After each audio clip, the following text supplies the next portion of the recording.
On this special series of Grassroots Garage, the Datsun Heaven saga continues. We catch up with some new mates and some old mates as we hit the road on another little adventure to Melbourne, Queensland and Sydney to check out some pretty iconic Datsuns. So once again, come on the journey with us as we continue bringing Datsun passion from all over the world. Massive thanks to all the sponsors that support the GRG project. We are Grassroots Garage and this is a Datsun Heaven series.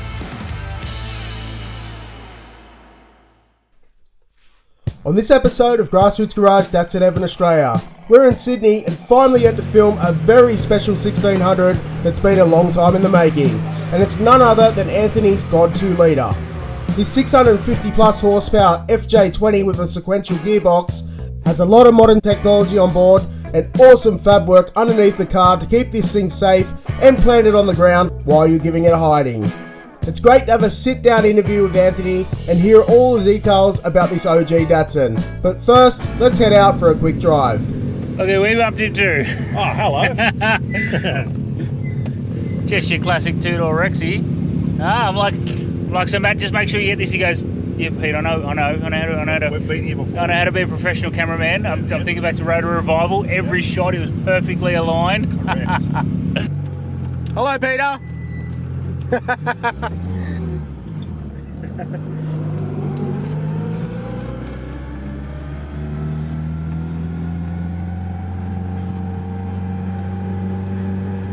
GOD20L.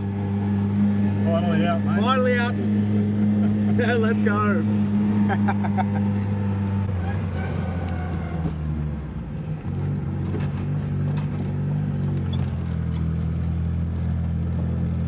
Oh, there's my missus, 1 second, sorry. All good, man. You gotta get the sunnies. There you go. Thank you. Hi. Huh? Alright.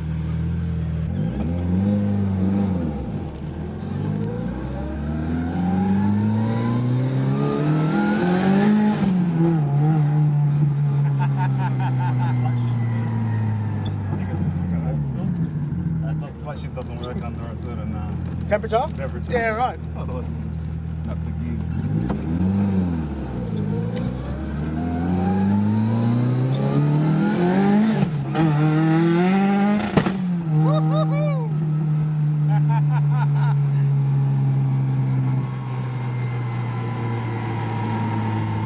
Oh, mate, that never gets old.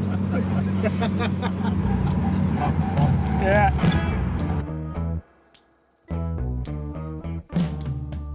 Welcome to Grassroots Garage.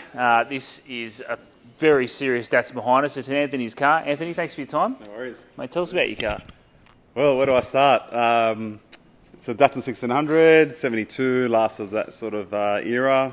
I owned the car back in 2001, I think, roughly, 2001. On a very sort of humble budget, built the car to what it was back then, an FJ20 back in the day. Like, we used to basically buy an import motor and throw it in without too many modifications, and we sort of, I guess, did what we could with the budgets that we had. And like, you know, it was a very capable motor for its time. As we know, FJ's sort of had a bit of a cult following since. And basically, yeah, we built the motor after we had a bit of a unusual experience with the import motor we scored. And yeah, so we put a set of 4Gs in it even back then, and came across a Turbonetics turbo that someone was selling secondhand, which was like, wow, Turbonetics. Anything aftermarket back then was kind of like, yeah, out there. Got it on the road, like I said. We used to basically go out cruising or you know, do a bit of like nighttime mischievous racing. Sky rockets in flight. Afternoon delight.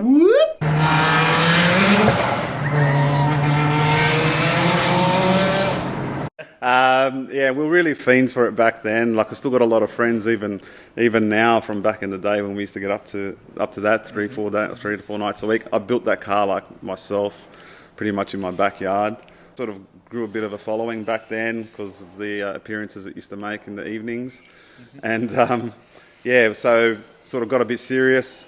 a few years later, and I had to sort of come up with a deposit for my first investment property. So that was the most expensive thing I owned back then. And back then I sold it for 20 grand, got my deposit for my unit, and didn't see it again. About 7-8 years ago now, probably about that. PJ, close friend of mine, came up and said, "Oh, your car's back up for sale." And I'm like, "Really?" And I'm like, "Yeah, you should be." I go, "Where is it?" Because it's up in Mackay, North Queensland. So instantly messaged the guy. I'm the original owner. He knew my name straight away. He goes, "Look, I've already been talking to other people about it, but because you're the original owner, I prefer to sell it to you, back to you." So literally jumped in, grabbed the missus Jeep, borrowed a mate's car trailer, 30 hours up to Mackay, straight, picked up the car, bounced the trailer, empty trailer, all the way up to Mackay, loaded the car up, drove it all the way back here. So in 2.5 days, 3 days, literally up to Mackay back, and had the car stripped down that weekend. Oh, did you? Yeah, straight into it, no mucking around. So it's a pretty cool story. Like people say, you know, like, how do you have an attachment to a car? Like that's one, like that car that sort of always, you know, stuck with me. That's basically the story behind that car, and obviously since then it's gone back to its original colour, or close to it. As far as the car and what it has inside, basically it's got pretty much Plasma Man catalogue in it. Recently upgraded on the last build, we've upgraded the intercooler to the latest Plasma Man Pro Series cooler. We've gone back into the engine. We've done a FJ22 stroker kit upgrade, so it's actually a 22. Not trying to hide that from anyone, like a lot of people say. So technically it's not GOD 2 litre anymore, it's GOD 2.2 litre. But we'll keep it the same way. Got Siemens 2400cc injectors in it. Obviously it's running on E85, twin 525s, Wallbros in it. It's got everything in it to do what it does, and reliably. When we recently did the full freshen up, when the last build, I ripped all the wiring out of it and started from scratch, because we changed ECUs a few times in the last few years, as far as, because as soon as we put a new ECU unit, a new model would come out, and I always had to have the latest of everything. So we changed the looms again, and I said, you know what, everything's coming out again. So I just TEF-celled the whole car, TEF-cell wiring loom, TEF-cell body loom, everything. I think there's a few things in there, like for the lights, headlights and stuff, that are still just normal wiring. But yeah, we just did motorsport loom. I built that from scratch myself as well. So it's running a Howtech Nexus R5 with a PDM 16 in the back, controlling the whole car. So we don't have any body loom in it at all anymore. It's been all basically control of the ECU. Obviously with the kit, you get your forged pistons, rods. This is actually the baby motor. So we've built this motor as the backup motor to, I hate having the car off the road. So I actually said to Matt, who built the motor for me, very, very fortunate to have him on board. We like Matt. Yeah. So I'm very fortunate to have him on board. He's done a lot of the work on the car, and I've got to thank him for that. And basically what we did is we said, look, let's build this motor, get the car up and running. We've got another one being built, another FJ22 that's got some bit stronger bits in it. Not that this is actually stronger than the motor before it, but we just wanted to keep this one to 35 pound, maybe 40, we'll see. But the next motor we throw in it, we'll probably push it to 50, in the 50s, and see if we can push 800 out of it at the wheels. Yeah, that's what we're hoping for anyway. Yeah. Jeez. So, wow. Come on.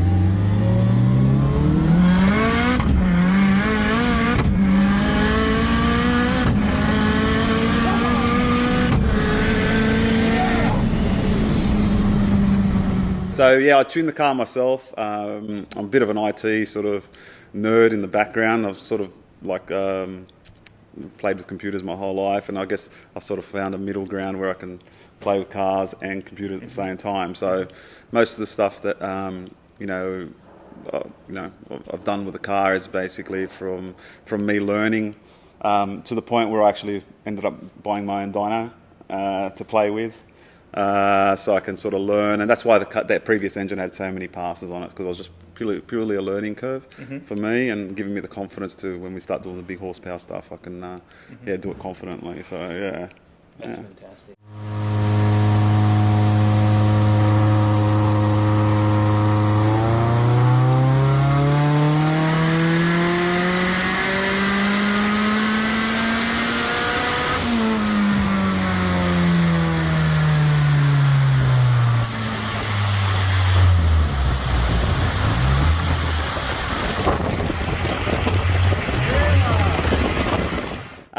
Yeah, so I guess one of the probably the best features in this car, and probably the best upgrades I've ever done to it, is the sequential box, PPG sequential box. That was a game changer, I think, for the car.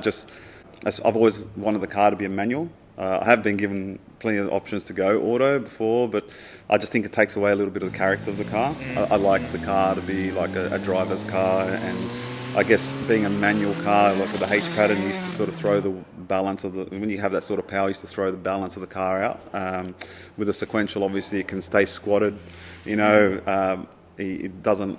The traction is a lot better because it likes to stay hooked up, squatted with all the weight transfer in the back. So, it gives that car a nice sort of capability to put that power down, the traction. So we went to the sequential. Obviously, it's a big ticket item, but I think it's paid for itself. I think it makes the car a completely different car to drive. Big job?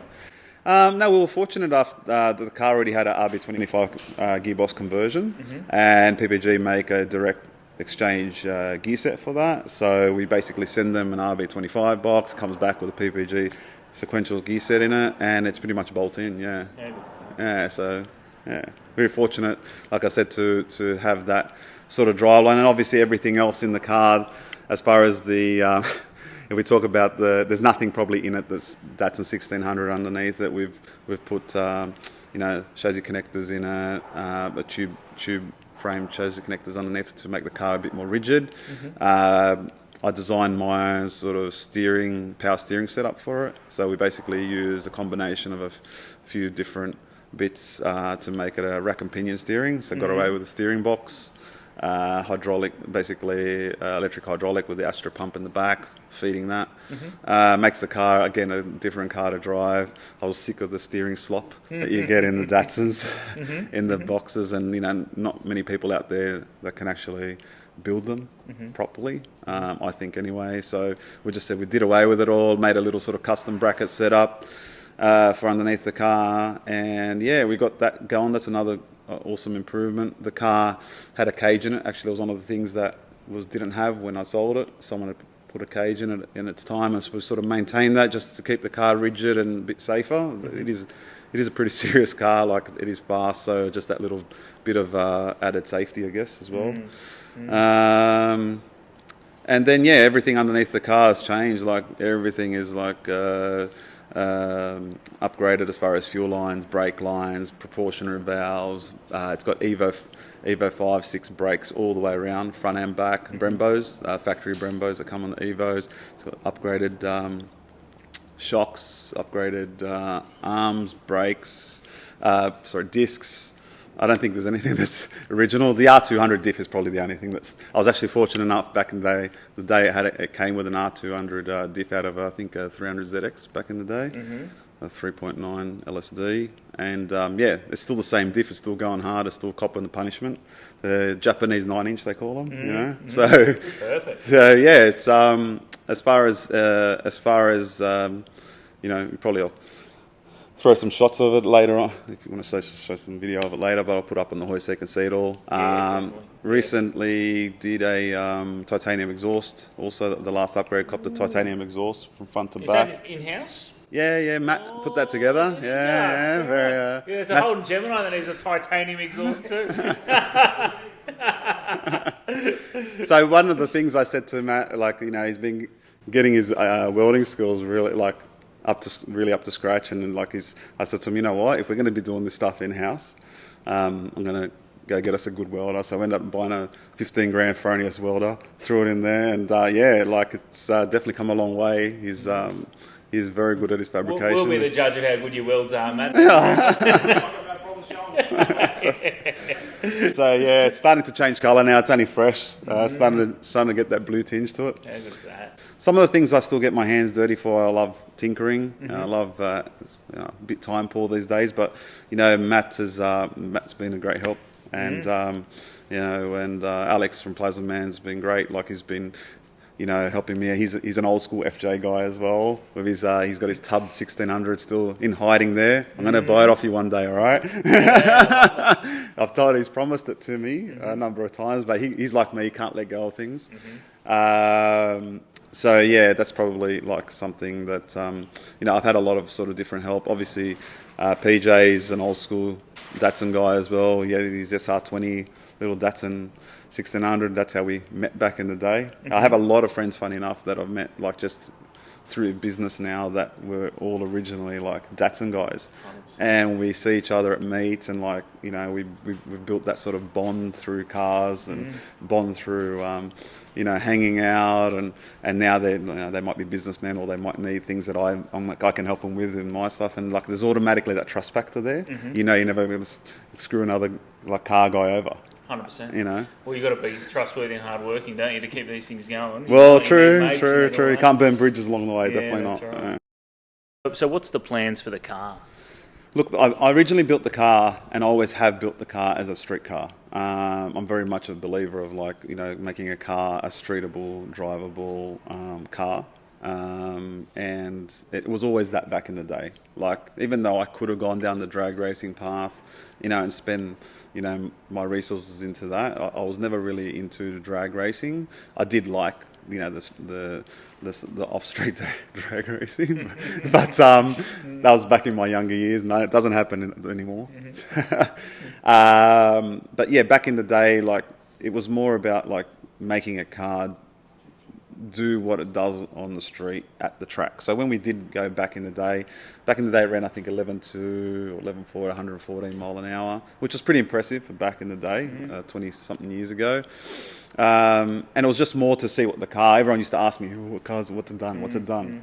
As much as I love sort of, any type of motorsport, I think to be competitive these days, you really have to do a lot to your car to make it not a street car anymore. So I tried to keep the car as streetable as possible. My plans for the car are mainly just to do a bit of roll racing, just take the little one out. He loves the Datsun. Actually, of all the cars I have, my son's on the spectrum actually, and he's without even encouraging me, he's into cars. He's crazy into cars, and every time I ask him which car do you want to take out, it's always the Datsun. And you would think like because that thing's noisy as hell, like that he actually very sensory overload, but he actually loves it, and so that's part of the encouragement of me also never wanting to part with it. Not that I ever will. I think I'd sell every other car I have before I sell this thing.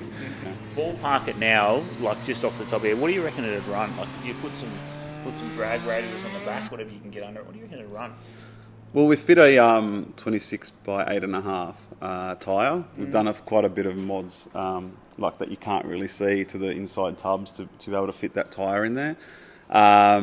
And based on the power that it makes, and the rear end that it's got, and similar cars that have recently run on your Danny, ran that 9-second pass recently. Well done.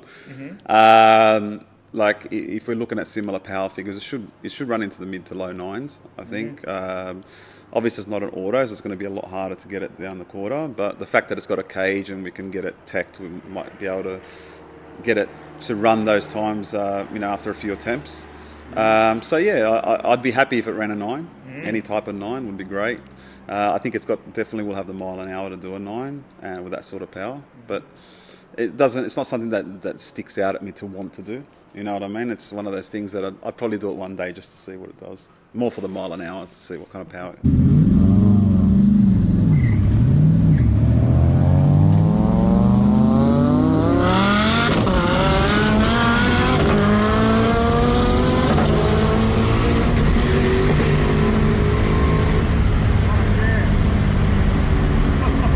Anthony's car also has a really cool Summonat story.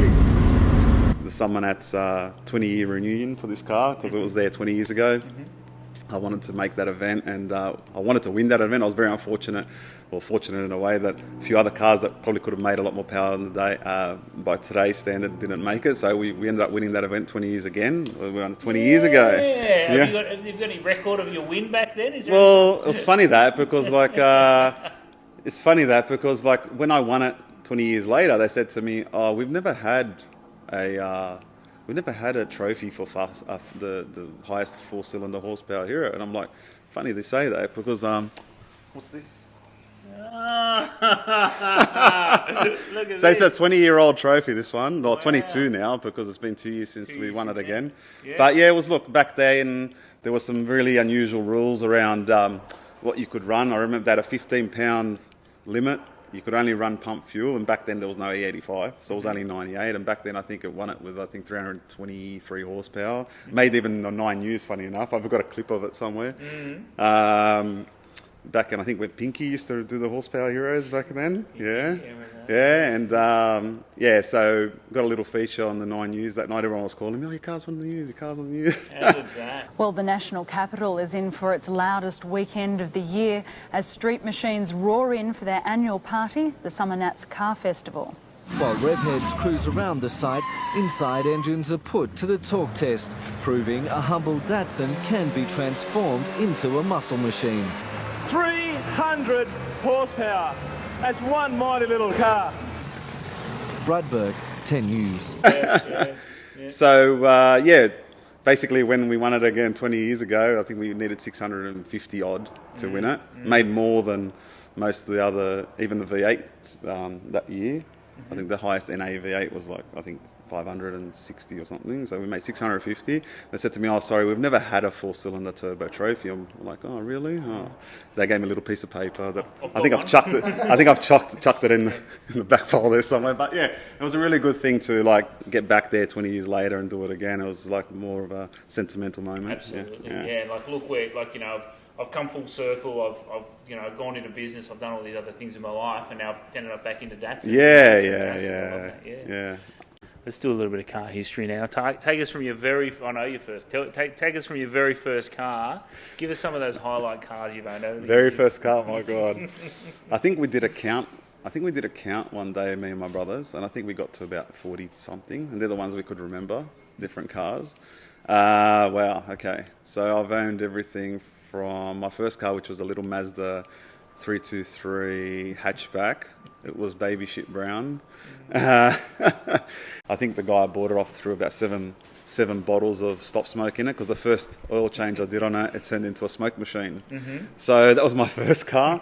And since then I've owned everything from like BMWs to Alfettas to Cordia turbos. I've had 2 Cordia turbos in recent years. Falcon, Barras. I've got an F6 at the moment. It makes about 1,000 horsepower at the wheels. What else? I've got a 20B Cosmo that I recently acquired. I've got the Subaru, obviously.